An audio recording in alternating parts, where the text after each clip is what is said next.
বন্ধুরা, আজকে বানাবো শোলা কচু দিয়ে চিংড়ি মাছ।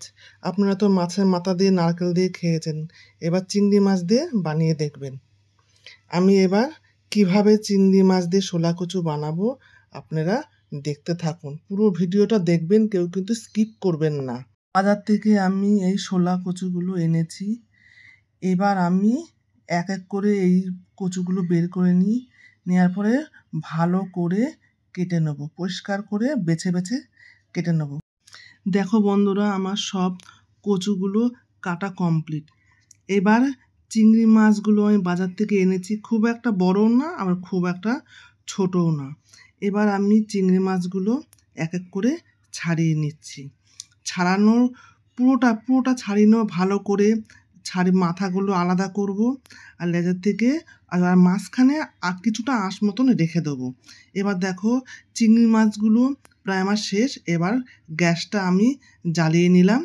এবার কচুটাকে আমি একটু নুন দেব, এর মধ্যে নুন পরিমাণ মতো নুন দিয়ে দিলাম।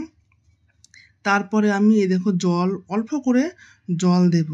জল দেওয়ার পরে এবার একটা থালা দিয়ে আমি ঢেকে দিচ্ছি হওয়ার জন্য, কিছু সেদ্ধ হওয়ার জন্য। তারপরে আমি কিছুক্ষণ পরে থালাটা সরিয়ে দেখলাম সেদ্ধ হয়ে গেছে, খুঁতে দেখলাম সেদ্ধ হয়ে গেছে। এবার আমি একটা ঝাঁঝরি করা থালায় আমি এটাকে ঢেলে নেব। ঢেলে নেওয়া হয়ে গেল। এবার নতুন একটা কড়াই বসিয়ে দিলাম। তারপরে আমি চিংড়ি মাছের ওপরে লবণ হলুদ দিয়েছি। কড়াইতে তেল দিলাম, তেলটা একটু গরম হোক ততক্ষণে আমি চিংড়ি মাছগুলো মাখিয়ে নিয়েছি। এবার কড়াইটা গরম হয়ে গেছে, চিংড়ি মাছগুলো তেলে দিয়ে দিলাম। তেলে দেওয়ার পরে এবার ভালো করে একটুখানি ভেজে নেব।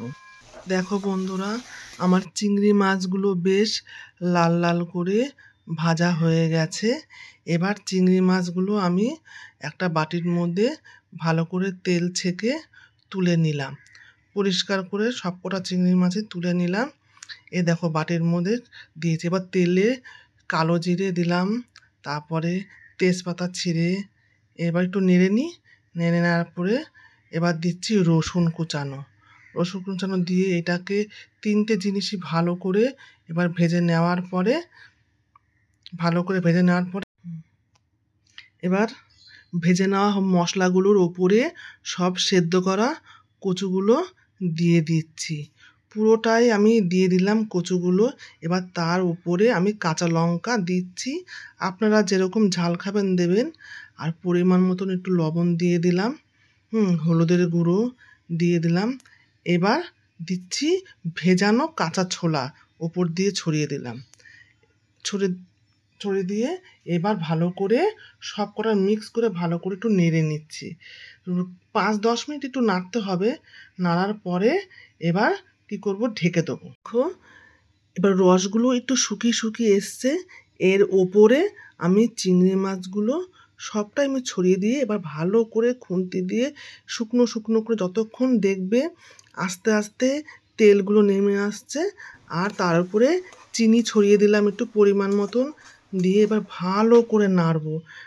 নেড়ে দেখো তেল বেরিয়ে আসছে। ভালো করে কষাতে হবে, কচু তো একটু জলা থাকলে গলা চুলকাবে। এর জন্য ভালো করে নেড়ে নাড়তে দেখো শুকিয়ে আসছে। তখন আমি সব কচুর শাকগুলো ভালো করে নামিয়ে নিয়েছি। দেখো বন্ধুরা কেমন লাগছে। আমার এই ভিডিওটি আপনাদের ভালো লাগে তাহলে আপনারা সাবস্ক্রাইব করে দেবেন আর শেয়ার করে দেবেন।